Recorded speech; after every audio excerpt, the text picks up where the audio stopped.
paz, a graça e as misericórdias do nosso Deus. Estou muito feliz de, nessa noite, poder estar aqui participando das celebrações de 11 anos da Igreja Fonte da Vida. Essa comemoração começou no dia 5.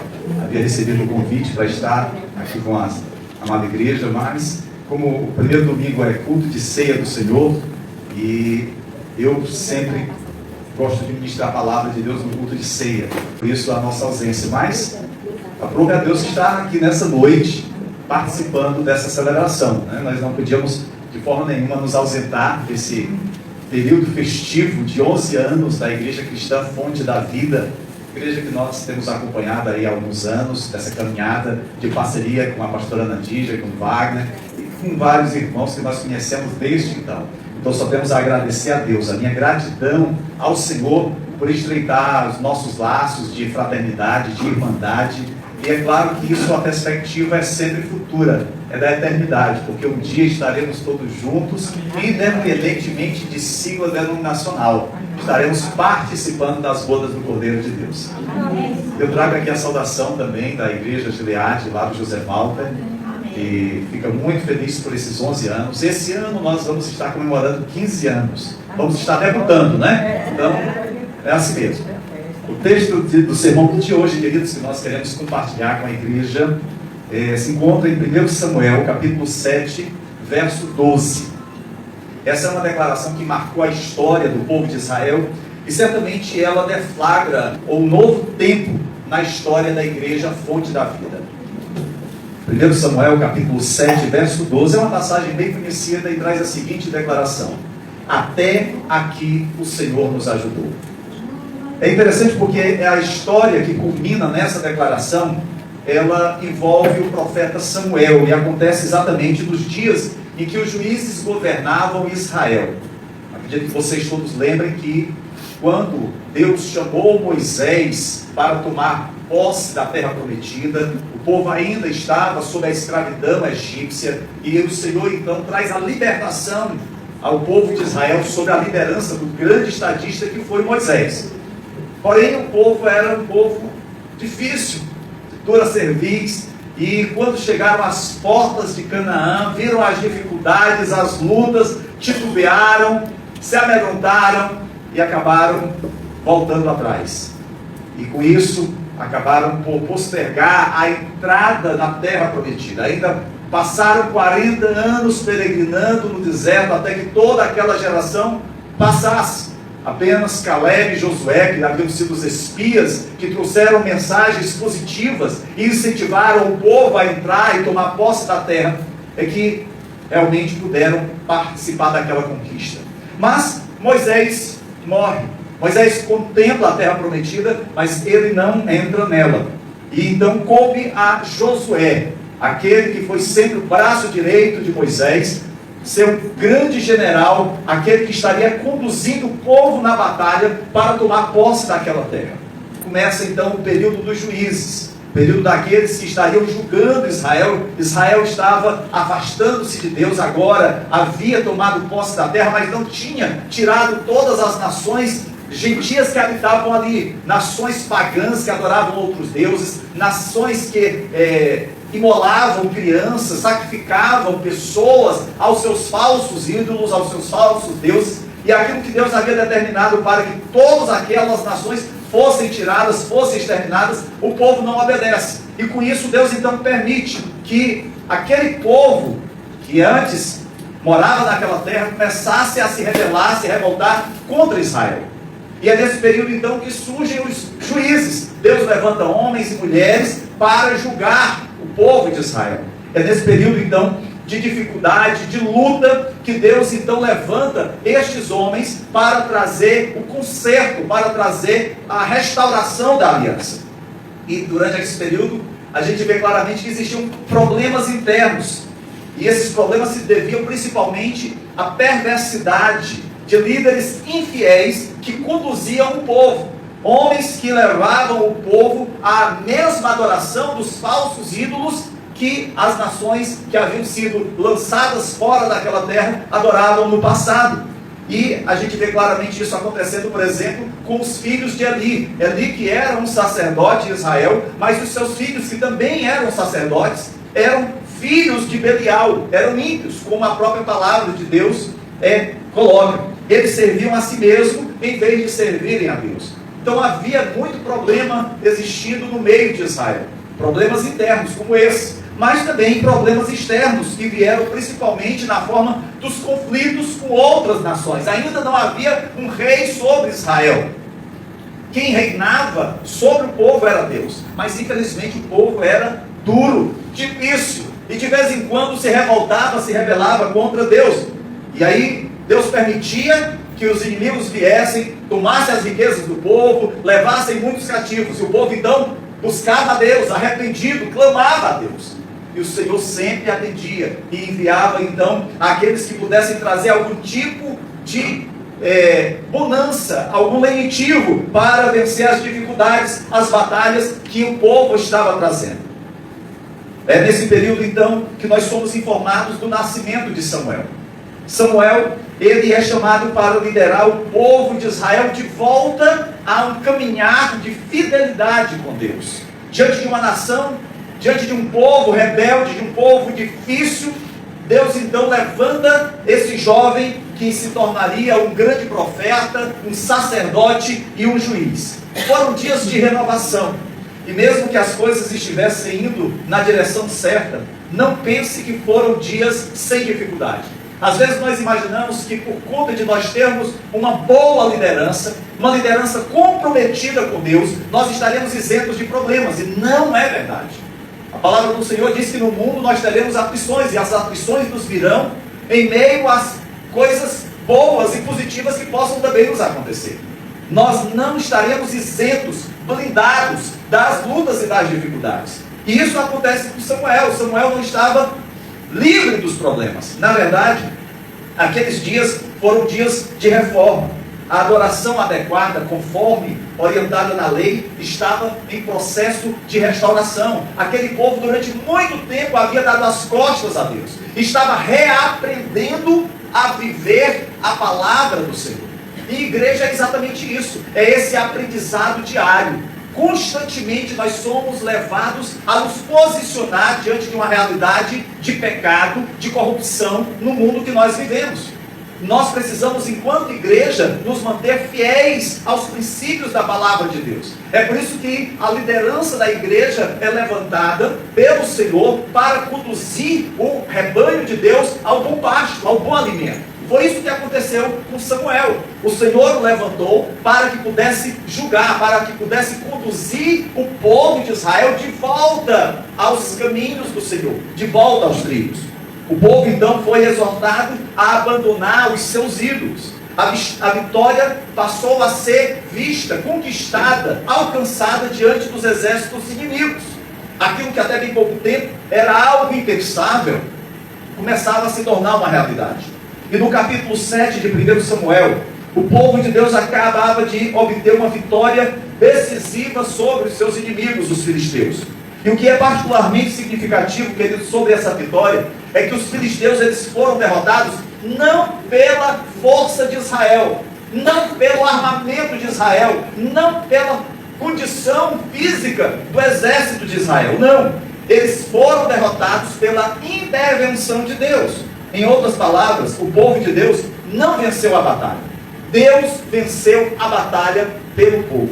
Eu achei interessante o testemunho que a nossa irmã nos trouxe aqui nessa noite, falando, da ação de Deus na vida dessa criança recém-nascida. Às vezes nós estamos passando por momentos de grande luta e dificuldade, aonde nós recorremos a um, recorremos a outro, e nós não encontramos solução, nós não percebemos uma resposta das pessoas com relação àquele problema. E aí nós nos colocamos diante de Deus, nós clamamos ao Deus da nossa salvação, e aí o Senhor traz aquele conforto, aquele socorro, aquele alívio, e traz a resposta.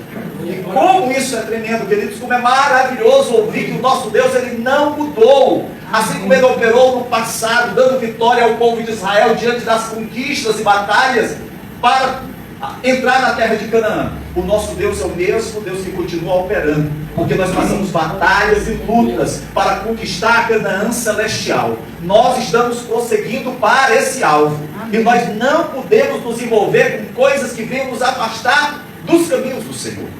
Esse é o grande exemplo que nós vamos aprender aqui ao longo dessa passagem de Samuel, em que ele vai falar exatamente desse cuidado de Deus. E isso acontece, queridos, porque Israel precisava confiar na força do seu poder, na força do poder do Senhor sobre as suas vidas. Eu não sei como você se encontra.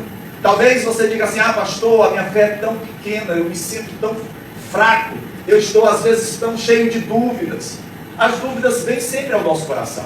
As dúvidas vêm ao nosso coração primeiro por conta de nós não conhecermos a Deus. A palavra do Senhor diz que nós erramos por não conhecermos as Escrituras. Hoje nós lemos pouco a palavra de Deus, temos tempo para tantas coisas, mas não temos tempo para nos dedicar à leitura da palavra de Deus, a um tempo de intimidade com o Senhor.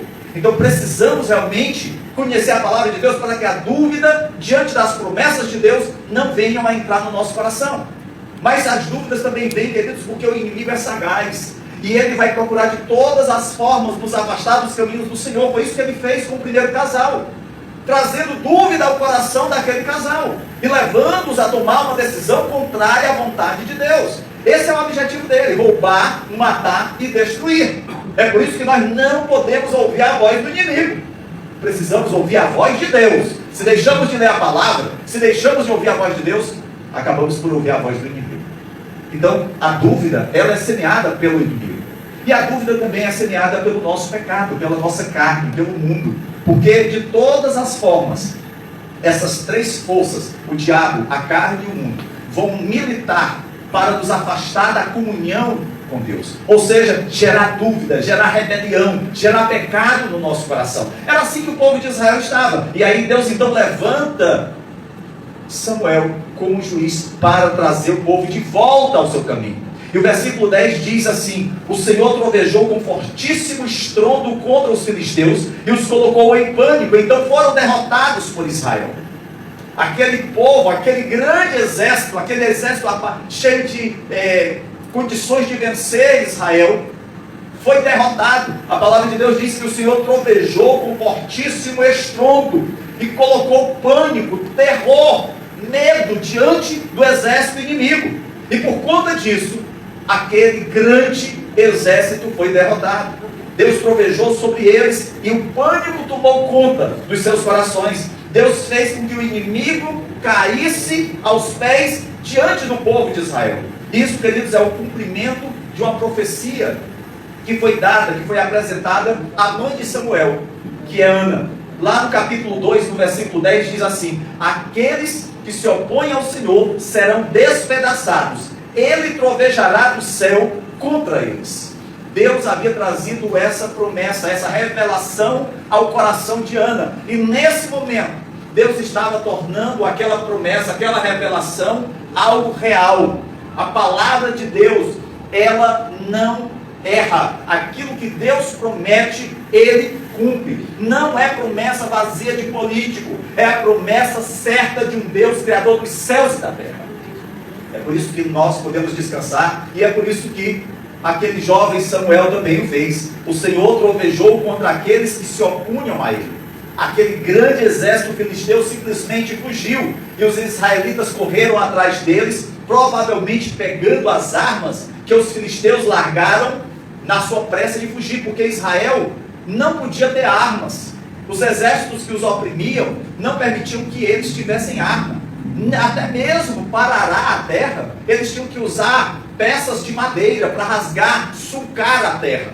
Mas naquele momento, no desespero, o exército inimigo corre, deixa para trás o seu armamento. E é exatamente nesse momento que o povo de Israel retoma aquelas armas e vai contra o exército inimigo.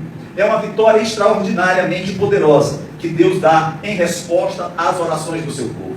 E o que nós aprendemos aqui também nessa noite, queridos, é que o nosso Deus, Ele continua respondendo às nossas orações. O seu ouvido não está tapado, a sua mão não está fechada. O nosso Deus continua operando maravilhas. Se o Senhor, através da sua palavra, traz a segurança para as dúvidas que vêm ao nosso coração, as nossas petições, as nossas orações, as nossas intercessões, elas são acolhidas, recebidas, tomadas pelo Senhor. As nossas lágrimas são como orações levadas ao Senhor, como aroma agradável às suas narinas. O nosso Deus é aquele Deus que nos consola, que nos conforta. Ele não nos abandona. Podemos até achar que o momento de crise, o momento de provação está muito grande. Alguns poderiam dizer assim: ah, pastor, mas a minha luta está tamanha que eu não tenho forças para vencer. Mas a palavra do Senhor diz que não há provação superior, maior do que aquilo que nós possamos vencer, que nós possamos ultrapassar.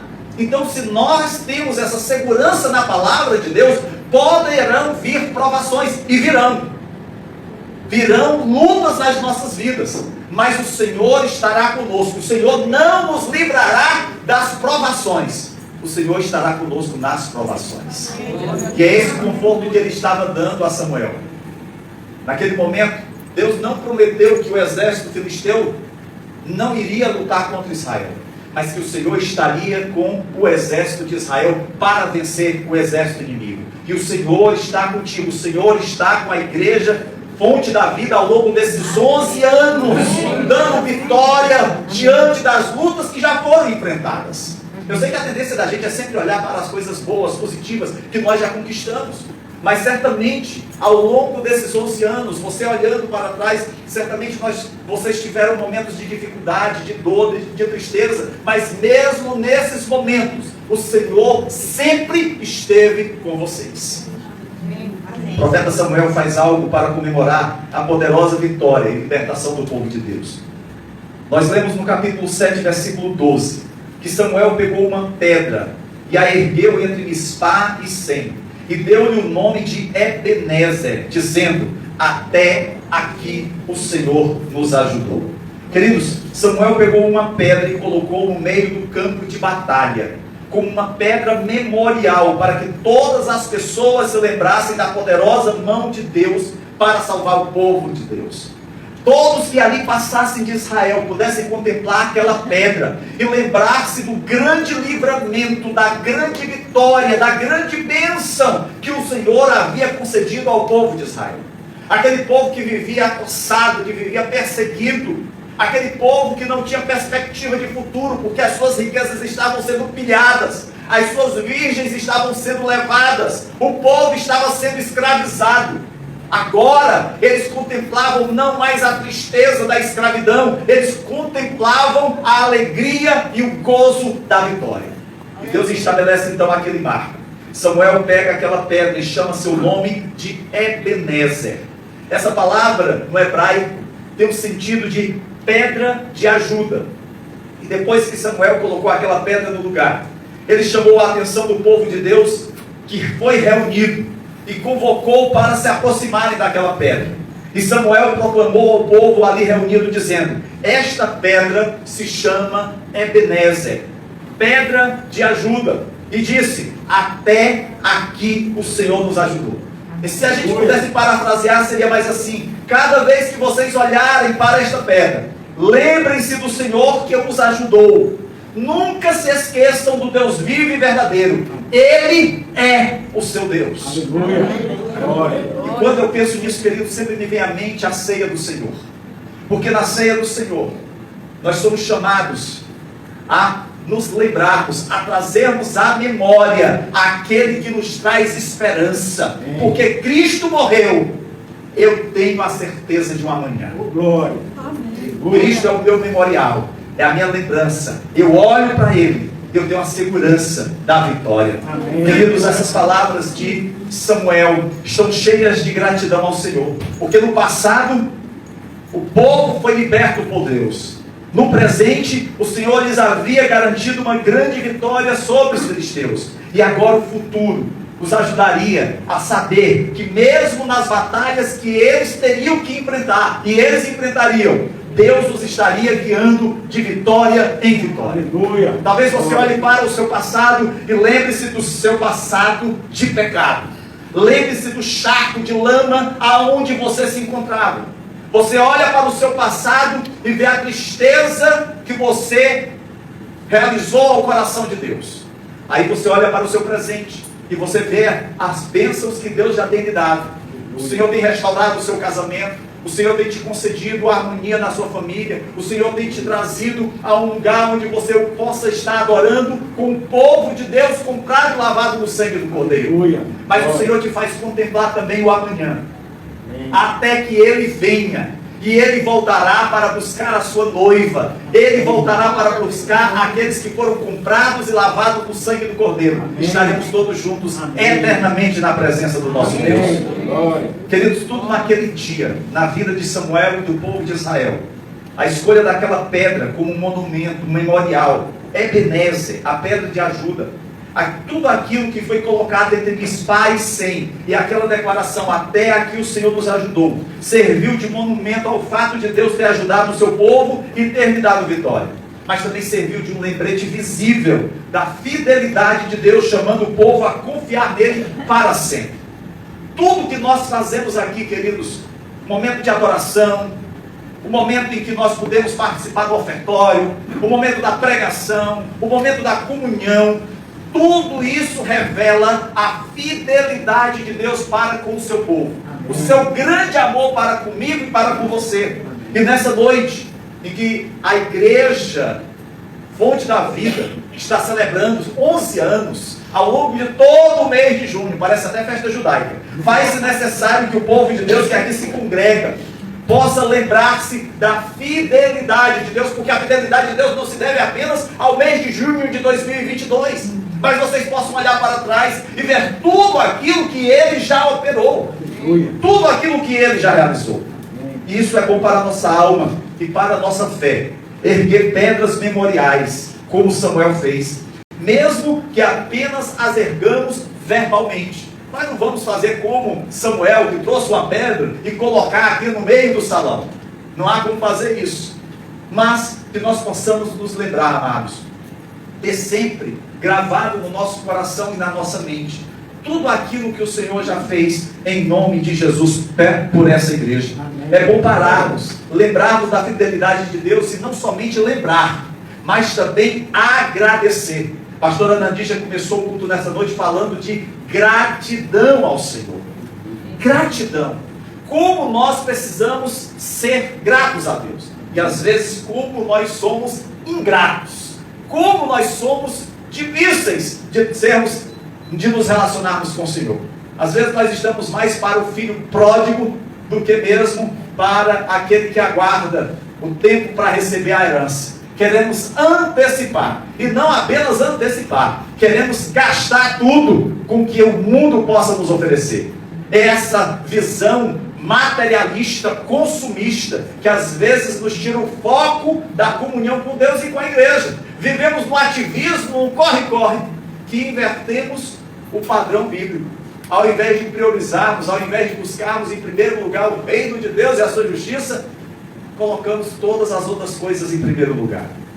Mas, queridos, precisamos nos lembrar os últimos anos como fonte da vida nessa comunidade, para podermos agradecer. Meu irmão, é importante que você lembre da ajuda de Deus no passado. Cada vez que nós, como povo de Deus, lembramos como Deus nos ajudou, isso significa que nós estamos levantando o nosso Ebenezer, a nossa pedra de ajuda, e nós poderíamos dizer, até aqui nos ajudou o Senhor. Lembre-se das vitórias já alcançadas que Deus te concedeu.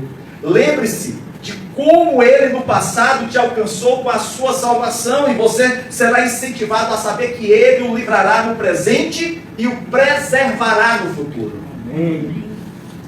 Eu não sei quantas pessoas, a partir da igreja Fonte da Vida, iniciaram a sua caminhada cristã.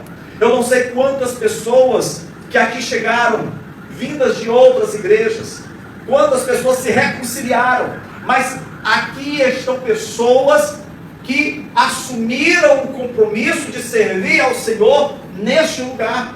Aqui estão pessoas que assumiram o desejo de caminhar juntas, buscando levar a palavra de Deus a outras pessoas que precisam e que carecem da palavra do Senhor. E eu creio, queridos, que o Deus que foi contigo até aqui é o mesmo Deus que será contigo daqui para frente. Vocês estão comemorando 11 anos, mas que venham muitos outros anos, e que o Senhor lhes faça ampliar a vossa tenda, que o Senhor faça com que vocês largueçam o vosso caminhar, e mais colheita vocês possam ter, que o Senhor os abençoe cada dia mais. Todos que fazem a Igreja Fonte da Vida, queridos, têm em suas memórias momentos que marcaram a sua vida e a vida daqueles que estiveram caminhando ao seu lado. Nós tivemos a oportunidade de ver aqui o vídeo de alguns momentos marcantes da história da igreja. Existem pontos altos de avivamento e progresso, mas também pontos baixos que revelam muito bem a nossa natureza decaída como seres humanos pecadores. E agora, eu creio que vocês estão prontos para avançar em direção ao futuro, e posso dizer com confiança que o Deus que os ajudou até aqui os guiará daqui para frente, fielmente, para enfrentar os novos desafios, os novos patamares da vitória. Mas à medida que vocês crescerem e avançarem, mantenham seus olhos fixos em Jesus, o autor e consumador da vossa fé. Nunca tentem fazer nada por suas próprias forças. A pastora Nadija disse ainda há pouco aqui, né, que a dependência desta igreja é no Senhor, não é na força do homem ou da mulher, né? É da força do Senhor. Ele é a nossa fortaleza. Essa igreja nasceu pela dedicação e determinação de muitos irmãos e irmãs. E como Deus tem sido fiel ao longo desses 11 anos. Enquanto você escuta essas coisas, eu quero que você imagine Samuel erguendo aquela pedra memorial como um lembrete ao povo de Israel de que o Senhor os havia ajudado até aquele momento. Irmãos, lembre-se de que Deus tem sido fiel em providenciar este lugar, este espaço para adoração ao seu nome. Aleluia. O Senhor tem dado crescimento com unidade enraizada na sã doutrina, porque não adianta a gente participar do movimento de explosão gospel, aonde as pessoas não têm uma Bíblia Sagrada como referência para as suas vidas, aonde as pessoas apenas busquem um movimento. Precisamos entender que a nossa unidade precisa estar também enraizada em relacionamentos significativos, de comunhão, de ajuda, de colaboração. E aqui vendo os grupos formados aí, aonde os grupos interagem, aonde as pessoas se relacionam, como isso é maravilhoso, queridos. Hoje nós vivemos numa sociedade que não consegue ter relacionamentos duradouros, não consegue ter relacionamentos profundos.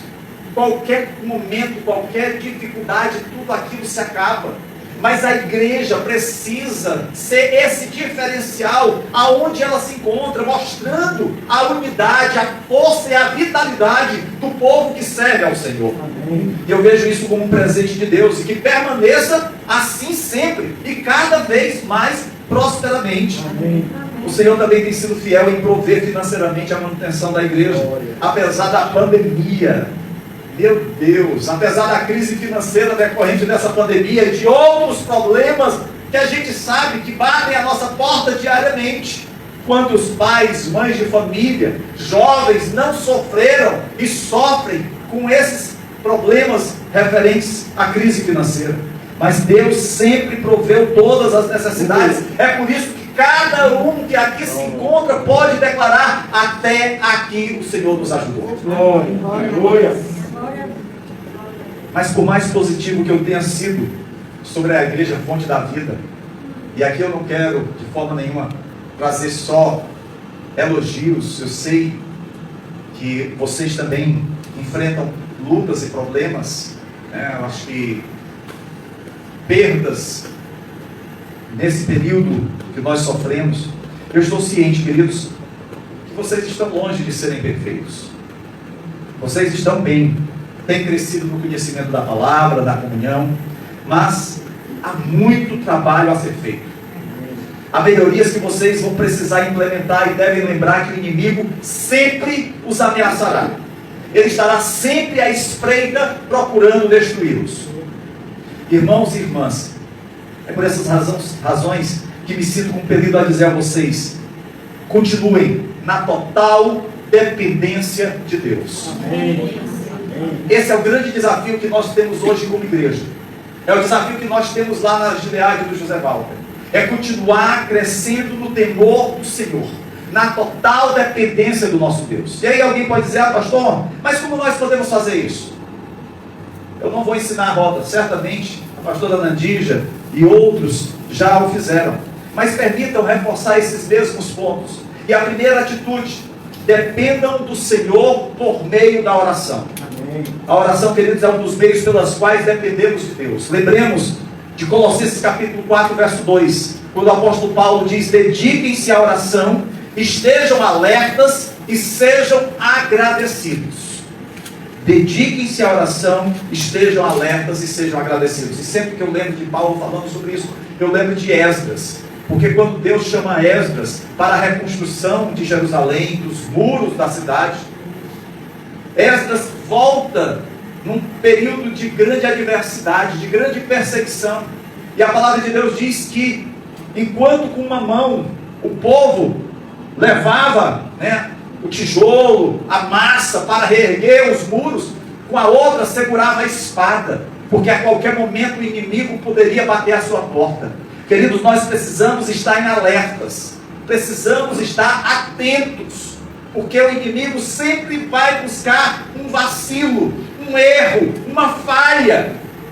Mas a gente precisa confiar no nosso Deus e devemos fazer isso em oração, Amém. com o coração agradecido por tudo que Ele já fez e pelo que Ele está fazendo na nossa vida. Amém. Glória a Deus. Quando Paulo fala em Colossenses capítulo 4, verso 12, acerca de Epáfras, ele faz um elogio àquele homem. Ele diz assim: estejam sempre batalhando em oração, para que, como pessoas maduras e plenamente convictas, continuem firmes em toda a vontade de Deus. Paulo está dizendo: olha, irmãos, sejam como Epáfras, estejam batalhando em oração, sendo pessoas maduras e plenamente convictas. Infelizmente hoje, como também aconteceu nos dias de Paulo, e Paulo escreve isso aos Coríntios, falando-lhes que não lhes lançam alimento sólido, porque eles não passam de meninos espirituais. Que nós possamos, queridos, buscar a maturidade espiritual, Amém. mergulhando, nos aprofundando no conhecimento de Deus. Amém. Eu não sei se você já tiveram a oportunidade de ir à praia e ver aquelas crianças na beirada da praia, com aqueles baldinhos, pegando água, que vem mais areia e jogando na cabeça, Tem crente que está desse jeito, não consegue se aprofundar, só fica na beirada, ao invés de mergulhar nas águas do Senhor, na fonte da vida, fica somente ali à margem, não se aprofunda no conhecimento de Deus. A oração nos permitirá essa profundidade. A segunda atitude: dependam de Deus por meio da sua palavra. A palavra de Deus, queridos, possui um valor inestimável. Provérbios capítulo 30, verso 5 diz: cada palavra do Senhor é pura e protege quem a ama. Sendo assim, é fundamental conhecer a palavra, mas não apenas conhecer. Estudar a palavra, mas não apenas estudar. É necessário viver a palavra. Amém. Precisamos aplicar a palavra de Deus no nosso dia a dia. Não é apenas no domingo, não é apenas nas quatro paredes, não é apenas na comunhão dos irmãos. É no nosso trabalho, na faculdade, na escola, na família, no lazer, em todos os momentos da nossa vida. Que as Escrituras Sagradas, queridos, sejam seu conselheiro, guia, mentor, fonte de conhecimento. E como diz Hebreus capítulo 4, verso 12, a palavra de Deus é viva e eficaz. Aleluia. Mas uma outra atitude que precisamos tomar, queridos: dependam do Senhor por meio da sua fidelidade. Hoje é muito comum encontrarmos a expressão Deus é fiel. Não somente hoje, Quem não lembra daquelas faixas, aqueles adesivos que as livrarias evangélicas vendiam e se colocavam nos carros: Deus é fiel.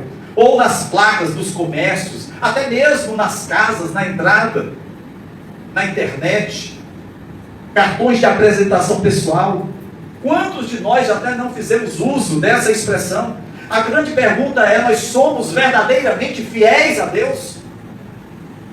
Ou só somos fiéis quando isso nos interessa? É preciso demonstrar fidelidade ao Senhor por meio das nossas atitudes. Não adianta apenas falarmos, Há um ditado popular que diz assim: faça o que eu digo, mas não faça o que eu faço. Não é assim a vida do cristão. O cristão deve dizer: faça o que eu digo, porque aquilo que eu digo eu faço, e faço em nome de Jesus. Amém. Precisamos, queridos, entender que nós somos administradores daquilo que pertence ao Senhor. Então, quando nós somos também fiéis na manutenção da casa de Deus, nos dízimos e ofertas, nós estamos apenas sendo mordomos, administradores daquilo que nos foi colocado para gerir, para administrar, mas pertence a Deus. Daí a importância da nossa fidelidade para a manutenção da casa do Senhor. Infelizmente, amados, há muitos que hoje propagam a ideia distorcida da falta de compromisso com a obra de Deus, inclusive nos dízimos e nas ofertas. A gente precisa entender que a fidelidade do Senhor, ela começa na minha mente, mas reverbera no meu bolso.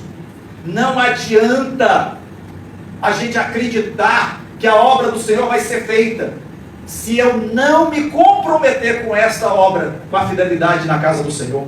Quarta atitude: dependam do Senhor por meio do seu serviço. Queridos, a igreja é uma comunidade de serviço. O povo que foi curado pela graça de Deus, agora também pela graça, busca servir e cuidar uns dos outros. Amém. Nós não fomos chamados apenas a sermos membros de carteirinha de igreja. Nós fomos chamados para sermos aqueles companheiros de julgo, aqueles que estarão ajudando um ao outro a levar as suas cargas.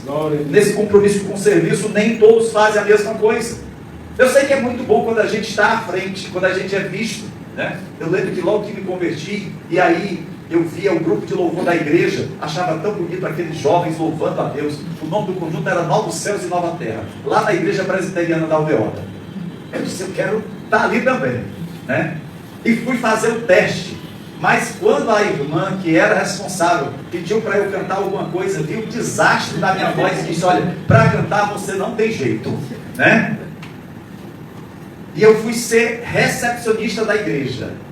Olha, eu encontrei um talento. Olha só, eu recebia as pessoas com um sorriso, levava-as até a cadeira, dava um abraço. Isso é uma coisa maravilhosa. Queridos, servir ao Senhor, independente do que você foi chamado a fazer, faça com amor, com zelo. Você servindo ao povo de Deus, você está servindo ao Senhor.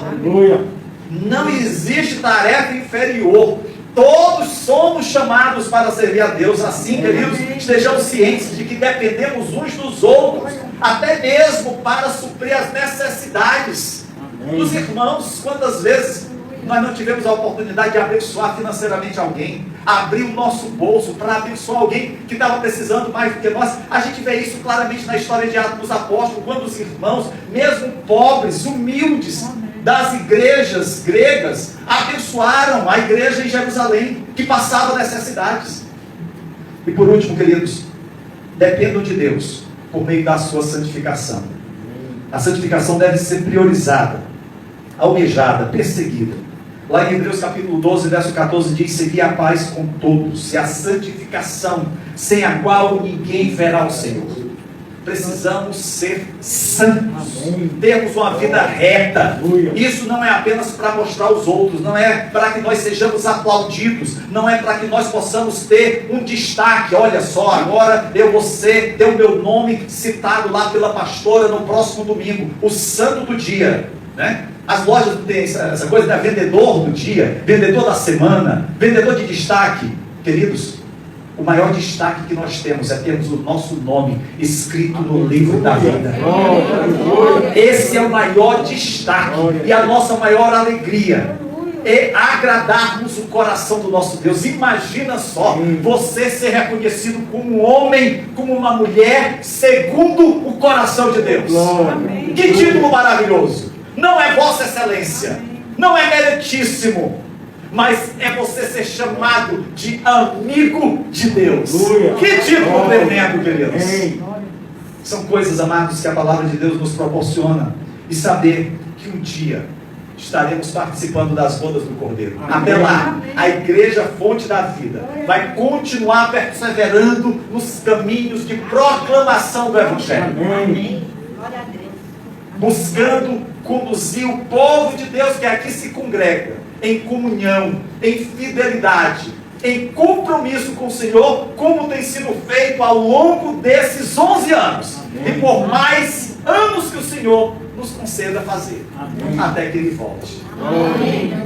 A minha alegria de nessa noite estar aqui é poder saber o quanto Deus tem abençoado suas vidas. Amém. Através da direção da pastora Nandija. E que muito mais o Senhor faça, queridos. Vocês têm desafios pela frente, como nós da Gileade lá do José Walter temos. Erros cometemos, é bem verdade. Meu Deus, tem misericórdia de nós.